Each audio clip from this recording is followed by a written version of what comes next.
financial aid can feel like the most confusing and possibly the scariest. But we have an incredible group of people here today that are going to make this not confusing and not scary.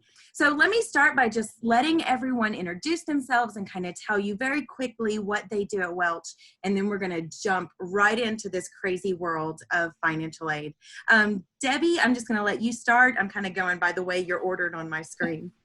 I'm Debbie Mauser. I'm Director of Recruitment, and I am the enrollment counselor for the 21 states that surround Tennessee. So if you're in Tennessee, it'll be somebody else, but I handle everybody except for the outermost parts of the world. So. Angie, can you introduce yourself to us? Yes. Hey, everybody. I am Angie Edgmon, and I'm the financial aid coordinator at Welch. So any financial aid stuff, you're usually going to hear from me. All right. Thank you, Debbie and Angie. I am so excited you're both here. Alyssa, why don't you introduce yourself? All right. Hello, everyone. My name is Alyssa Hill. I'm the financial aid assistant at Welch College, and basically I assist with financial aid. So any questions that you may have for me, just let me know. Good. That's really concise, Alyssa. We're happy you're here. And last but certainly not least, Daniel Webster. We'll let you introduce yourself.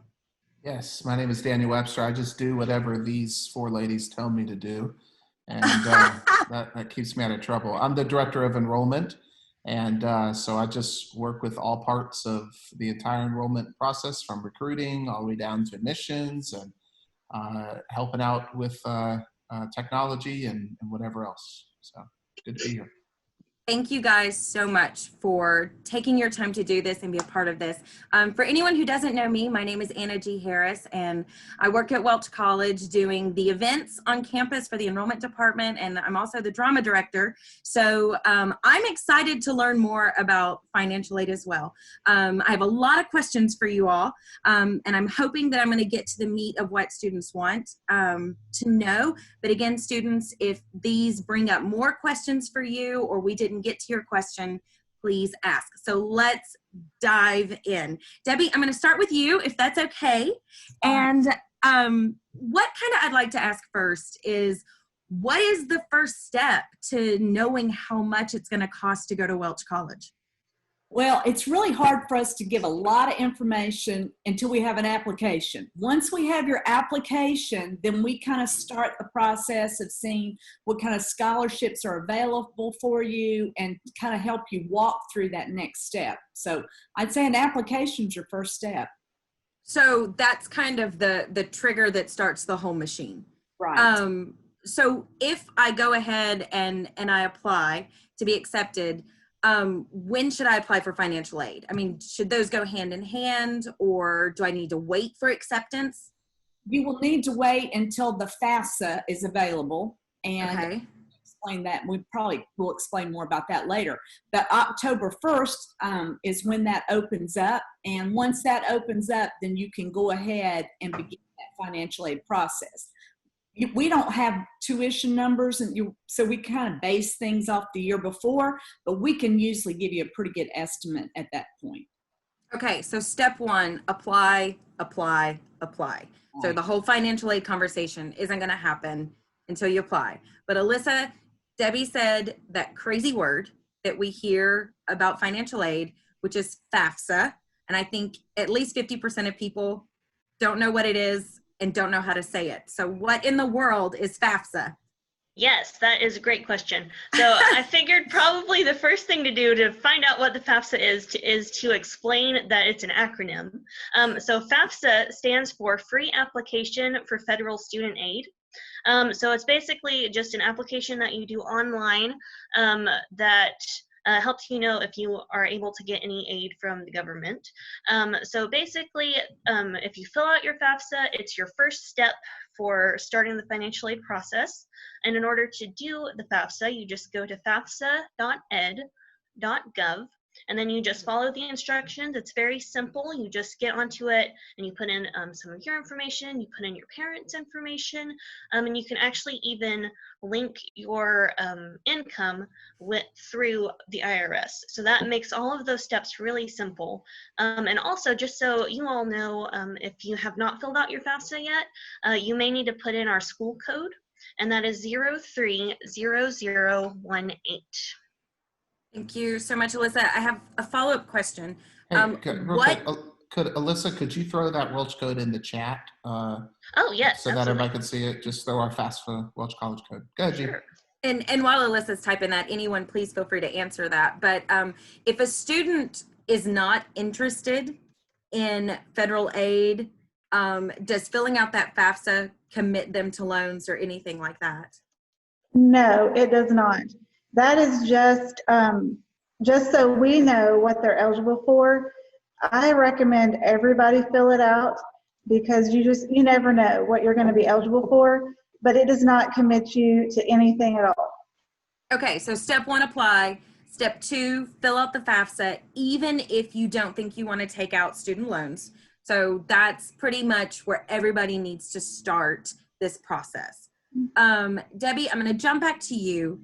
What kind of financial aid does Welch even offer? Well, we offer several kinds. Probably my favorite kind is merit-based because it's on a sliding scale according to what your ACT, SAT, CLT, what they are. What those scores are, then we start at 2,500 and go up to 10,000. And that 10,000, it's renewable. So that could be $40,000 right there that you're getting because you worked hard in school now. We also have government, the Pell Grants and the loans like we were talking about, the Stafford loans. And then we have a scholarship page that includes all kinds of scholarship. And I recommend you fill that out, even if you look at it and go, well, I couldn't get any of this. It shows us that you're interested in receiving some financial aid. Awesome. There's a lot to be had for students. I think sometimes students think that just, cost of college is cost of college, and they don't realize how that price is really changing all the time. And Daniel, this really kind of brings me to maybe the least fun question. So I'm going to throw that to you. What does it cost to go to Welch College? How does that compare to other colleges? Yeah, so you asked, what does it cost? And of course, that's different for every student because different students are able to get loans and aids and those things. This is a question that we get a lot. Obviously, Welch is a private college, and people think, well, I can't afford a private college education because I've heard that private colleges are just through the roof. So Welch is a part of a group of independent colleges and universities in Tennessee. It's called TACUA. And actually the most expensive college in that group for just their student tuition is about $50,000. Now, these are among Tennessee independent colleges. So the most expensive school in our group is about $50,000 for tuition. The average school in our group for tuition is about $28,000. Welch, we're not anywhere close to the most expensive, which is $50,000. We're not even close for our tuition to the average, which is about $27,000, $28,000. We actually help to bring that average down because among TACUA schools, Tennessee independent schools, we're about $19,000 or $20,000 for our tuition. So we're talking about $50,000 as the most expensive, $27,000, $28,000 as the average, and Welch is $19,000 or $20,000 for tuition approximately. And that's just using some round numbers for you. So that just helps you begin to understand that at Welch, we are trying to keep a private, Christian, quality, regionally accredited education as affordable as possible. So when you compare us to other independent private schools, we are among the lowest, and we're affordable. Yeah, I think when you say private education, a lot of people just turn their ears off because they automatically assume it's not affordable. But that just genuinely is not the case. As we're going to keep Debbie uses a phrase that I think is really key when she meets with students, and that's you take the sticker price and then you start chipping away. You know, as we start adding all of the different financial aid, and you know, I think Debbie would tell you that's her specialty, is that chipping away process. And I'm going to get back to that in just a second. But Angie, we've kind of heard about, you know, Debbie mentioned merit-based aid. We've talked about the FAFSA. What is the difference between all of this aid that students can get to go to school, between a grant, a loan, a scholarship? You know, we're going to keep using different phrases, and I think it's important that students know how those different types of aid differ from each other. Okay, so our scholarships and grants, they're pretty much the same. You do not pay those back. So that is free money that goes directly to your account. So grants are normally need-based. Things like our Pell Grant, SEOG grant, several state grants, those are all need-based. So the FAFSA is used for that to determine that need. And then your scholarships are mainly merit-based. Things like Debbie mentioned with your ACT scores, SAT, and so on, we look at, you know, merit for those. And then you have loans, and loans are loans that you have to pay back. We have two types of loans that are through the government, and then students can also get loans from outside sources, from banks like Sallie Mae, Wells Fargo, just different ones like that. But mainly students use the loans through the Department of Education. So your loans can come through the government or through a bank, and then scholarships can come through Welch itself, so institutional scholarships, or you can have outside scholarships. So like maybe you get a scholarship from Fellowship of Christian Athletes or from Chick-fil-A or something like that. And we accept all of those things and stack them on top of each other. So Debbie, kind of going back to your chipping away, we use all of these things to chip away, but we also have merit-based and we have need-based, is one of the things Angie talked about. What's the requirement for need-based aid, and what's the requirements? You know, lay out the merit-based aids for us. Okay, need-based is going to be based on that FAFSA number. So it's going to be the income of your family, and they take, you know, I have people all the time say, okay, we make this much, will we get it? Well, who knows? There's this algorithm that the government uses, how many kids are in the family and what's your income, and do you have savings account, and do you, I mean, it just goes on and on. They want to know everything in order to base that on. So we can't give you that number for the most part. It's EFC, estimated family contribution, and the government decides on that number, and then we decide from there. Now, the need-based and the chipping away at it, what I do, start with you know, the full numbers up here, and then, like, for instance, I did a student today, and his academic scholarship is $4,000. He is graduating from a Christian school. We give $2,000. He is getting some money for, his dad is a pastor, so there's some money there. And basically, we just kept chipping away at it, and we ended up, he came in way below half for room and board together. Wow. He came in below that. So you just don't look at that top number. Let's take it and let's start breaking it down and see what can we do.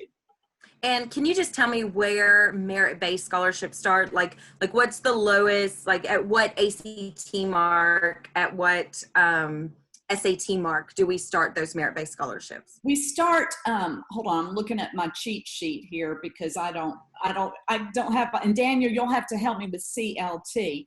Oh, yes. Our leadership scholarship, which is the lowest, starts at a 21 ACT. That's great. A 1060 SAT, and a CLT is, Daniel, do you know that number?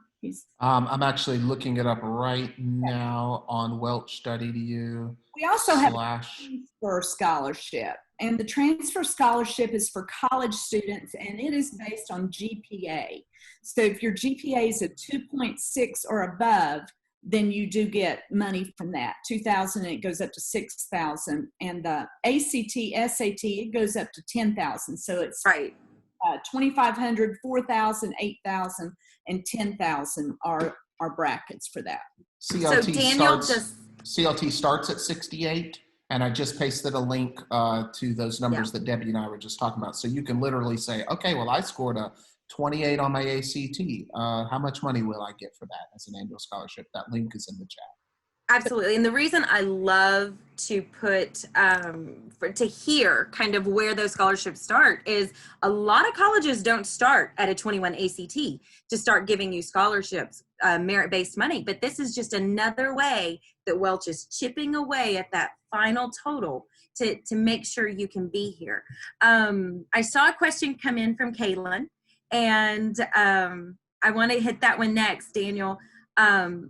Tell us a little bit about students working, jobs that are available, whether that's on campus or off campus, and how we can use kind of that employment to even help pay on our student bill. Yeah, I'm of the opinion that every student should work in some way, shape, or form during their college to contribute to their college bill. Obviously, parents and grandparents and fellow church members and various ways are going to be investing in your education. And I think every student, even if I can only handle 5 hours a week of work, but being productive, it helps you get away from school a little bit, helps you get off campus a little bit, helps you clear your mind. It also gives the opportunity to engage with people in the community and hopefully impact them and win them to Christ in some way, and so influence their decision to follow Christ. So working during college, it's not just about income. It's just a healthy part of life. You're going to be working the rest of your life, so you might as well start now. So with that said, in terms of on-campus jobs, we have several opportunities for on-campus jobs. In my own department, in the enrollment department, we send out more than 20 representatives out to various Christian camps during the summertime. We have on-campus student reps who, so some of you have heard from a student rep, and they ultimately work in my department. We have students who, the food services on campus, our food services is contracted out through Pioneer Catering, but Pioneer does a good job of hiring our students to work for them.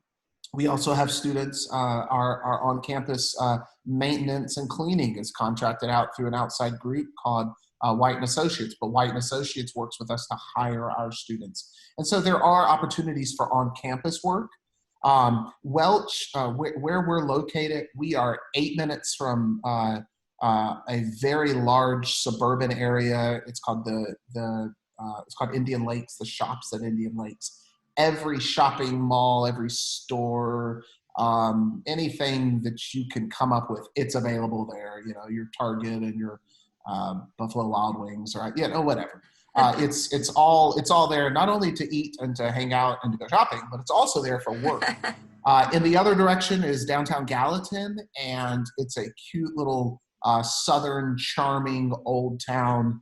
But there's also work opportunities there.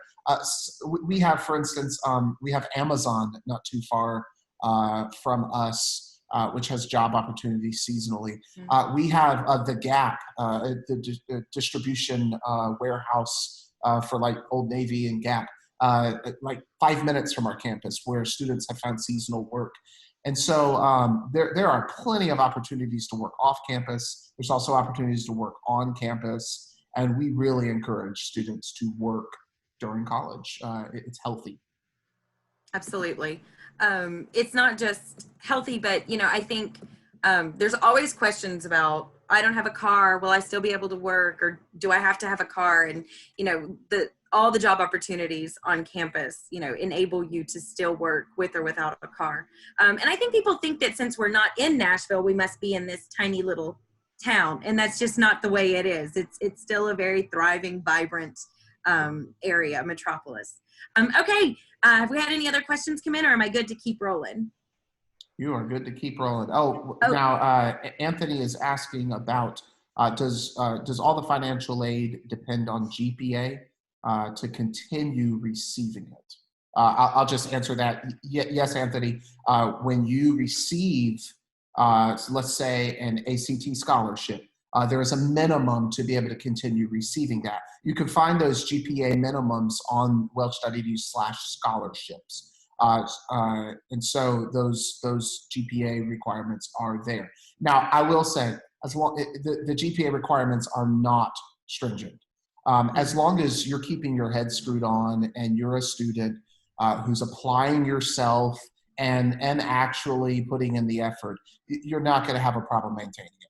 If you got a 21 on your ACT because you were winging it in high school, but you're a smart kid and you're winging it, and then you come to college and you start goofing off and being a knucklehead, yeah, your GPA is going to sink below that level.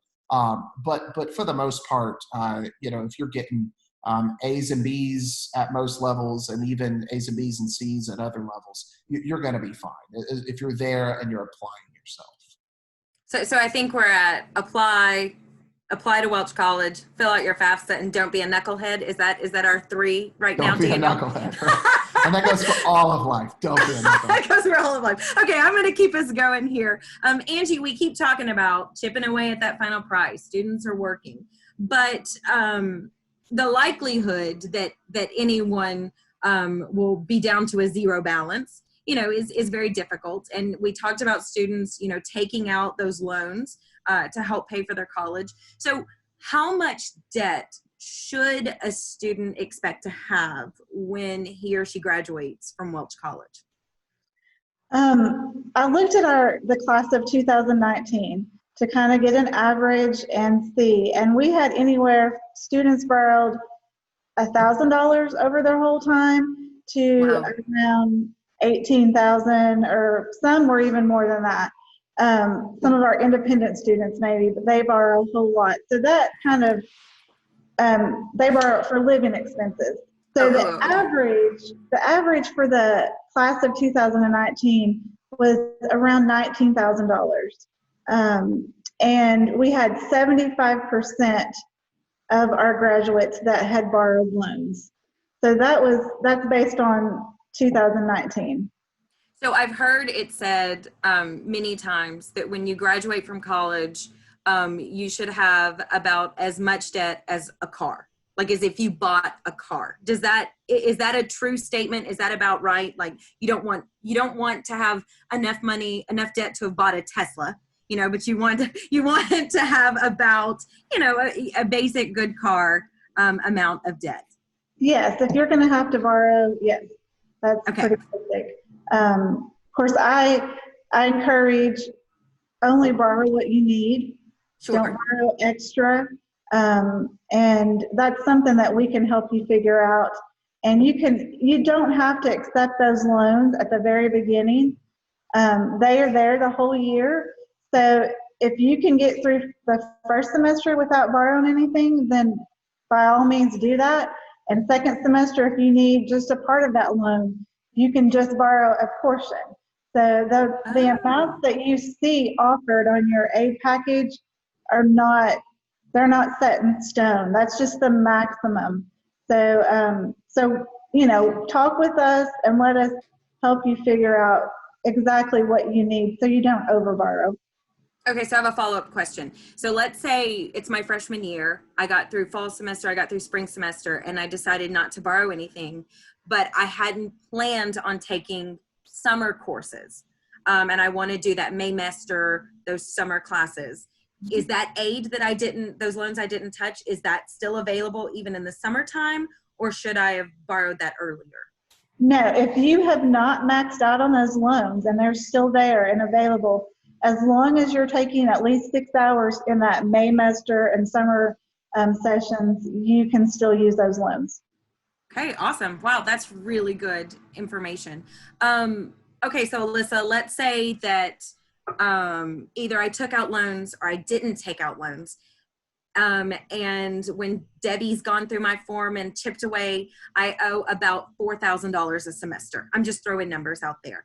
Do I have to pay that $4,000 before my first class starts? Or do I have options for payment plans? Help me out here so that I don't have a heart attack and have to come up with $4,000 right this second. Yeah, absolutely. So usually what we prefer for students to do at the beginning of the semester, we like for them to have a down payment of $2,400. And then from there, your bill is already split into 3 payments, and you can do that over 3 months. Usually we make sure to put in all your financial aid beforehand, just so you know exactly what the amount is you'll need to pay. And usually we have it, so example, fall semester, you would have September 15th, October 15th, and November 15th to do your 3 payments. And then if you still have money that you owe after November, you may end up having some late fees. But as long as you get it before then, or if you contact financial aid and say, hey, I am very close on this, I wanted to see just how that needs to work, just let us know so we can figure out like the timing that will work best for you. Okay, so you said there's late fees if I don't pay on time, but if I split it over monthly payments instead of paying it up front, do I get any type of penalty fee for waiting to split it over the payment plan? You do not, no. Oh, great. Just as long as you are doing your payments in the way that we set it up, you won't have any fees for that. So there's no convenience fee, service fee. Right. The only possible convenience fee would be if a student decided to pay over Populi, which is our online system. So if you want to pay online with your credit card, there would be a 2.7% convenience fee on top of that. But if you send in a check, or if you have the student actually come pay people in the business office, then you wouldn't have that fee. So that's just like a credit card fee? Yes. It's called the convenience fee, but yes. Okay. Good to know. I have another question, kind of a follow-up question, and Angie or Alyssa, either of you jump in on this. Alyssa, you said that your aid would be calculated before you started classes and all of that. So as it relates to outside scholarships, institutional scholarships, financial aid, grants, do those come in, and I'm trying to think of the best way to word this, do those come in on different timelines? I mean, if I go in, let's say, and I open up my bill and it says I owe $7,000 and I thought I was supposed to be getting $3,000, in aid for something else, and it hasn't applied yet. Is there a timeline I should be watching for as it relates to all the different money that's going to be coming in to help pay for my account? So before you get your first statement, we enter all aid disbursements as pending. So they are set up as pending, and they are going to be reflected in that final amount you owe if your aid is complete. Now, if there's things still missing and you get that first bill and some of those scholarships or some of that federal aid does not show up, that means that you haven't completed everything. And so, we haven't put it in there as pending. So everything will show as pending, and it's dispersed throughout the semester. It kind of depends on what it is, but it will be reflected in that bill, so you know exactly what you owe. So I guess what I'm taking away here is if I open up my bill and I panic, I need to stop panicking. I need to pick up the phone and I need to call Angie and Alyssa, and don't just go, forget it, I'm not going to college. Wait, make a phone call, and you'll be there to kind of talk us through what's missing and what's reflected and what's not. Yes, that's correct. And I want to add on the payment plans. We do say a $2,400 down payment, but if for some reason that's not possible, give us a call and talk with us and let us work with you. Also, during the semester, communication is so key when it comes to all of that. So if you're having a difficult time and you're going to be short on a payment, come by and talk to us, because we will work with you, but you have to communicate with us. So just keep that in mind. Yeah. I have a very dear student that worked for me during her time in college, and I have her in my mind right now. And I feel like she did a monthly knock on the door to Miss Edgmon's office just to say, this is when my next work check comes in. I'm nannying. I'm going to get paid for this then. As soon as that check comes in, I'm going to walk in and I'm going to give you that much of this check. And I know that Angie always helped this student. And I think the key to that was nobody was beating on her dorm door saying, you better pay for college, because everybody knew kind of, she kept Angie in the loop. They knew the money was coming in, and communication. The thing about Welch is that we are not throwing you out into the wide world to figure it out for yourself. We are here for you. We are absolutely going to help you every step of the way, but we can't help you if we don't know that you need help or you have questions. So please, please, please, please communicate with us, ask questions. Speaking of questions, hit that Q&A if we haven't hit anything that you need to know. But I'm gonna keep rolling through. Daniel, I'm gonna let you talk again. I've heard of need blind admissions before. And so I think a question students may have is the fact that I would need financial aid, is that gonna hurt my chances of being admitted to college? Are you more interested in students, or is Welch as a whole more interested in students who don't need financial aid? Kind of what's our practice as it relates to that and admitting students or waitlisting students?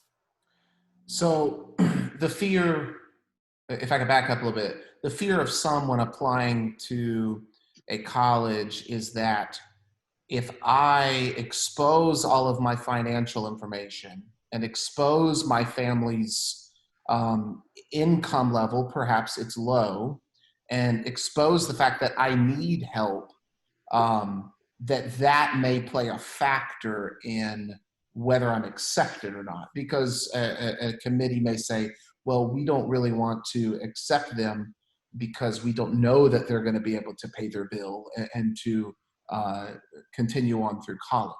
And so the very simple answer is no.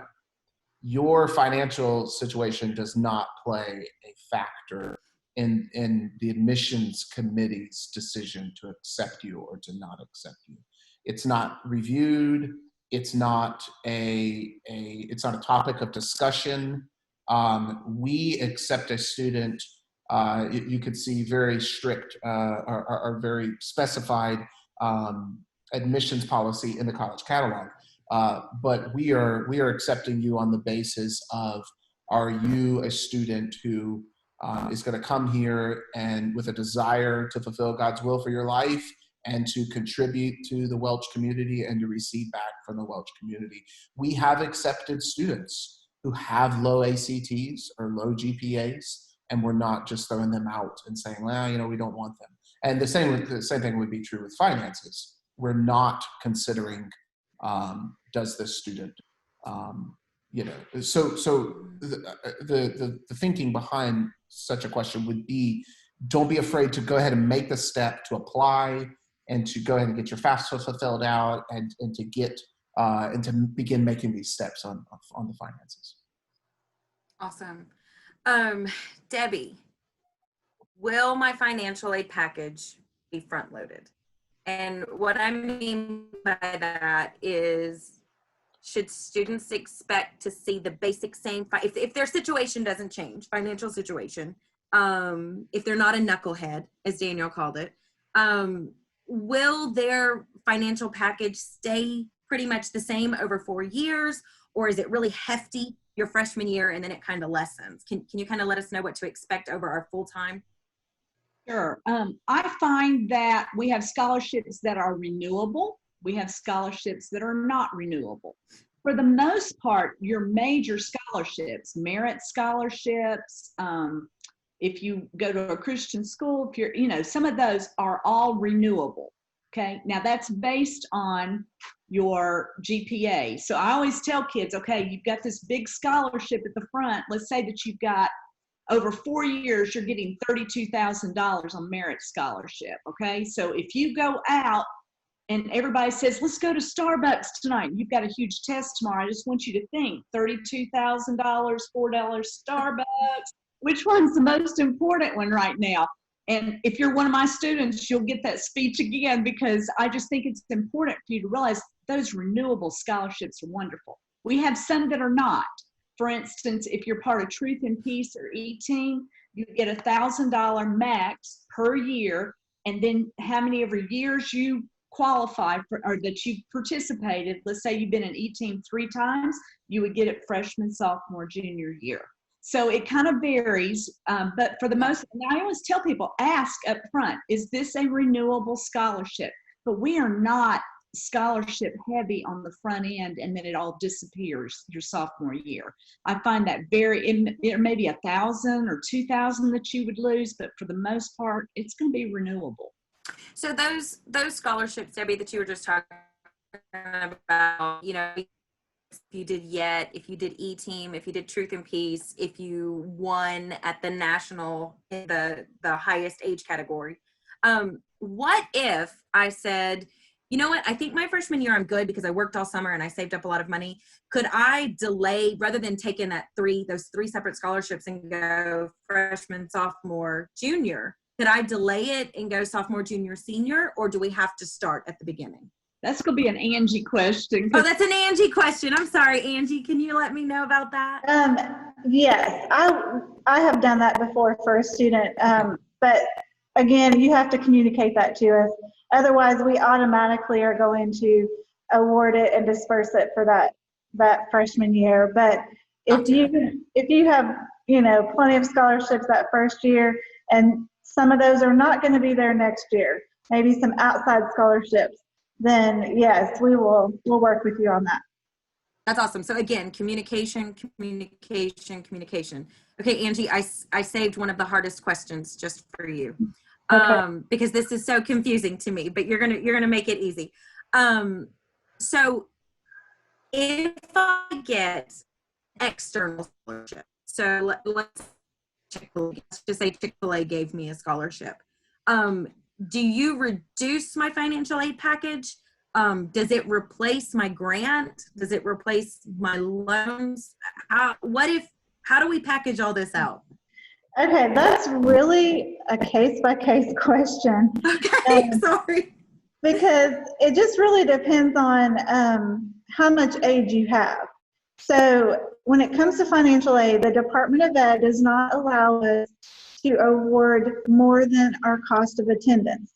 Now that cost of attendance number is something you're going to see on your award packet, and it's bigger than the number that Debbie goes over with you, because it includes books and supplies, transportation, personal expenses.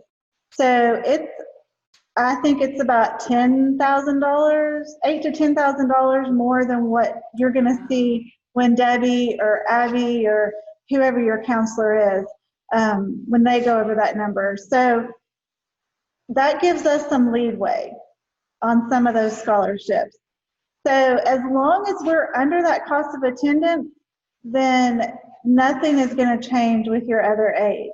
Now, if you're close to maxing out on that cost of attendance, the first thing that we are going to reduce will be your loans. We're never going to take away a grant, especially like a federal grant, but we will reduce loans, which that's to your advantage anyway. So no, you're not going to lose scholarship from us or from the Department of Ed because you got money from outside. Okay, so it all goes to that same kind of chipping away pool. Right. So really kind of the goal with all of your outside scholarships is not just reducing your cost of attendance, but reducing the amount of loans that you would have to take out. So that's one of the main things you're shooting for right there. Angie, Debbie. Angie, there's a very pertinent question to this topic with Angie in the chat. Awesome. If you want to read that. Yes, let me find it. I can read it while you're looking. Here is a case That's I'm perfect. wondering about. Our grandparents have a 529 that is for our child's college education. Does that count as income when we fill out the FAFSA for the next year? Angie. That's a great question. If that account is in the grandparent's name and it's not going to show up on any financial information that you have No, it is not counted on anything like that. So the important thing there would be that the account is not in the name of the parents. It's in the name of the grandparents. I know of a situation, and I know of this because it was close to me as a family member, where there was a grandparent who just thought it would be nice to transfer a large retirement bank account, et cetera, into the name of the parents. And they just thought they were doing a nice thing. We're going to get this all set up for our family before I die. I'll just transfer it over to their name because, we want to set our estate right. And that said parents were not able to apply for any financial aid, even though said parents were actually very low income. But they said, we're sorry, you've got all this money in this CD or whatever it was. Mm-hmm. Right. Yeah, if it's in your name, it's going to have to be reported. Yeah. Does that, sorry, just so if I'm a little unclear, then maybe some of our users are. So even if it's in the child's name, that's going to hurt? Okay, yeah. so. Because on the student information, they also have to answer those same questions about savings and everything. So, yes. Okay, that's a really great question. That was something I would have never even thought to ask questions about. I just have a couple more questions for you guys, and then we can open it up again to just as many questions as our friends that are attending our webinar have. Debbie, what's the deadline for applying for financial aid? Alyssa kind of told us when to start. when? Technically, we don't have a deadline, but I will tell you, it makes life so much easier for us the earlier you will apply for it. So October, one reason why they backed up your taxes instead of being the year before are now 2 years before. So if you're coming fall 21, it will be based on 2019 taxes. I hope I'm right with that, Angie. Is that, I think that's right. If you're coming 2021. If you're coming, no, the FAFSA for this fall is based on 2018. Right. Right. Okay. Right. So I know we have a lot of juniors in the chat room. That's why I said 21, but 21 would be based off of 19. So you go 2 years. So that way you can go ahead and file. You don't have to wait we used to have to wait till January till your taxes were done, and it just really slowed things down. So October 1st is when you need to, and some of that money runs out. So you need to apply for that as soon as October 1st. We have people who apply for it by midnight that night, just so that they can make sure they're getting everything in.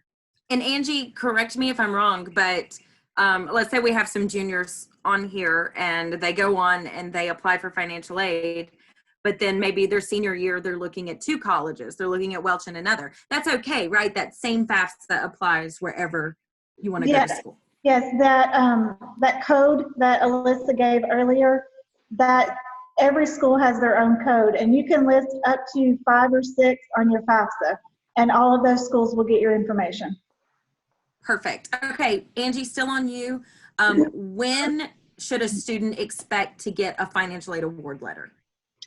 Okay, we start sending those out end of February, beginning of March. We have to wait until we get our tuition numbers for the next year. So once we get those, we start sending them out.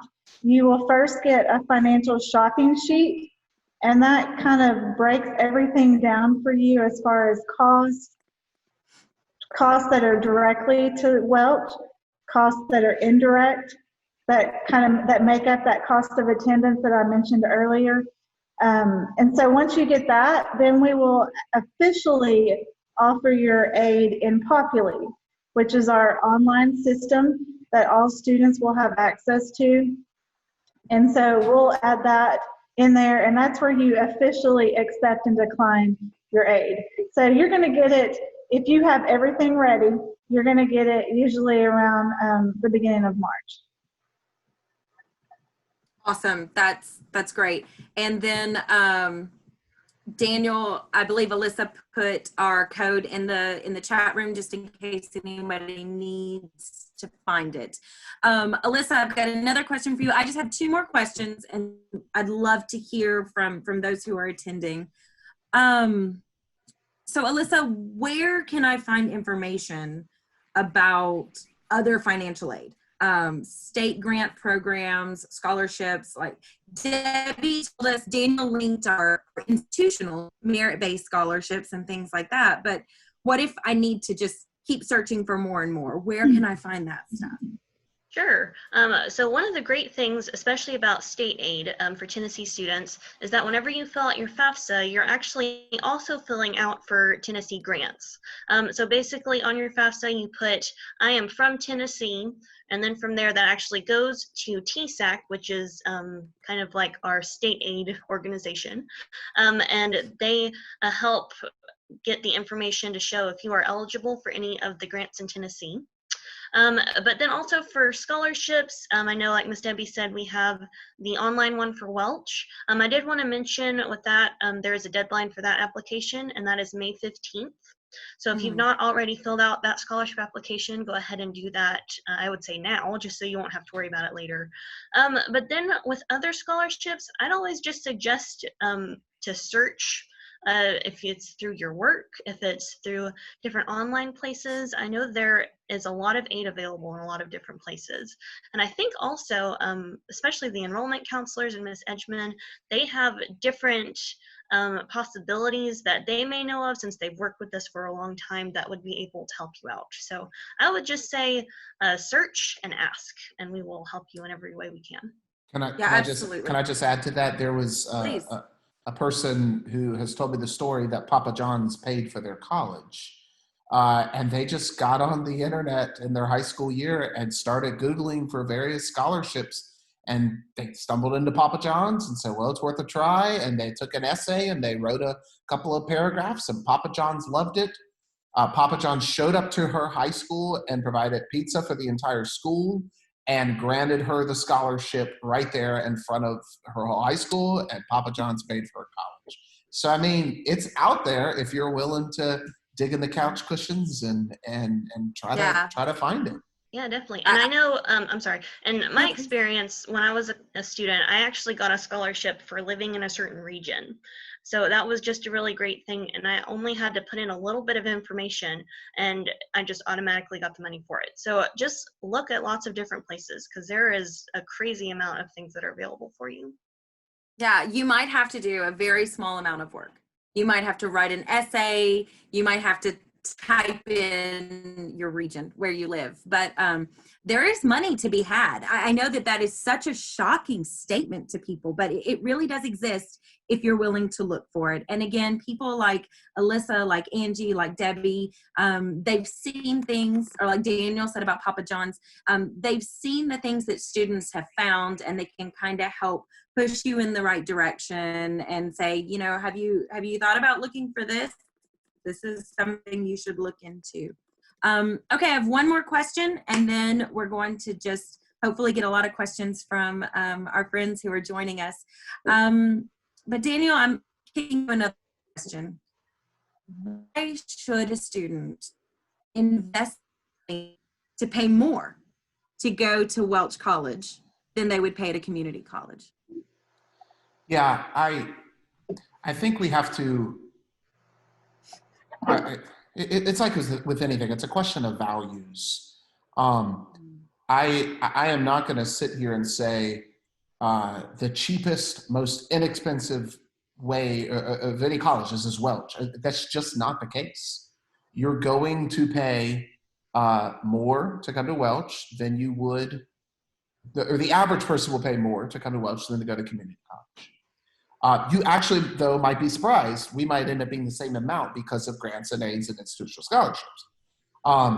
We're actually, even though we're private, we're going to likely be more than most state universities, which is often a surprise.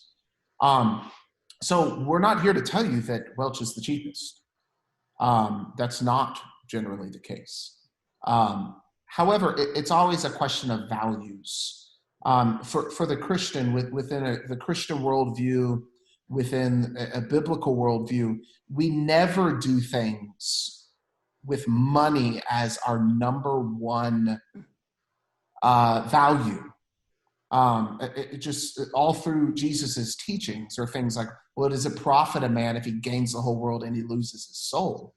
Just at the core of that, the scriptures are saying your eternal soul is far more valuable than gaining the possessions of this world. And so the Christian is going to do things that are just different than the average person.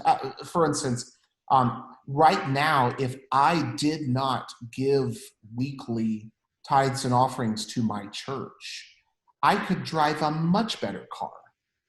I could own a boat. You know, how silly in the eyes of the world is it that I just hand it over to my church? What on earth? You could drive a much nicer car or have a boat or whatever.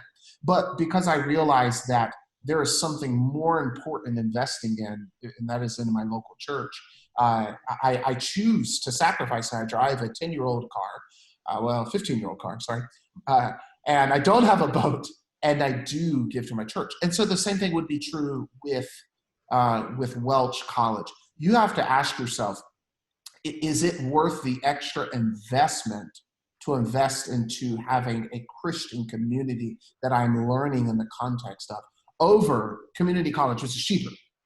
Or is it better that I invest into having godly professors who mentor me and who love me and to pour into me, rather than it's cheaper over here, but I get an atheist professor? And so it's just a question of values. Is it worth it? Yes, of course it's worth it.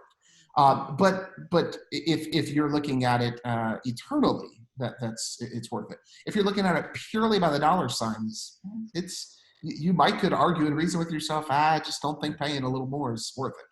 So I've given that talk many times. So there's that.